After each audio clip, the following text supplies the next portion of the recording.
Hey guys, we're talking about managing low end this week, and yesterday we just started to touch on some of the manufacturer tricks that they pull on us in the specs and that sort of thing, to kind of get their numbers to sort of make sense. Most of these middle market companies are lying anyways. You know, it's crazy because I was just having a conversation with a buddy of mine the other day, and I said, you know, we're to a point now in this invasion of Chinese, made equipment has now been on the market for, 15 years, 20 years, something like that a lot of engineers that are mixing now have no idea how good point source was, because these conversations are basically about point source, middle market, systems. That we dealt with, like, Meyer systems and EAW, KF and JF systems, QRX, EV systems that were made out of, the boxes were made out of Baltic birch. They were all passive, and they had high quality drivers in the boxes.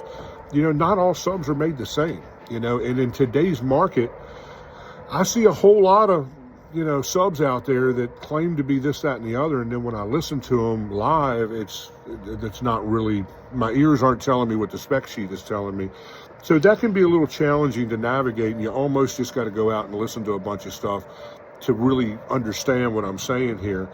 But, many times when I start talking about point source, guys are thinking like QSC K12, KS118 rigs, or Turbo IQ rig, or something like that. That stuff is like very, very middle of the road, middle market gear. It's not bad gear, or anything like that. I own some Yamaha DZR stuff that I've been using here lately, so I'm not hating on that, but it's night and day different than a high-end middle market rig that's made out of real wood, that has quality drivers, and in most cases passive, where you can really, throw some power to it and get it to do what you want it to do.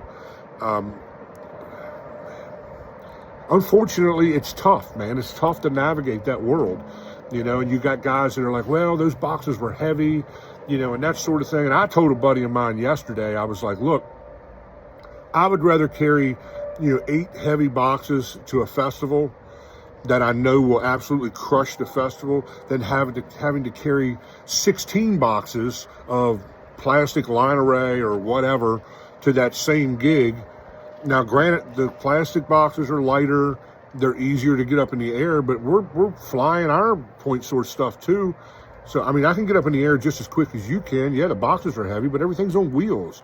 And if you got enough staff on site, it's really not that big of a deal. I mean, Danley's throwing 1,000 feet with some of their stadium rigs.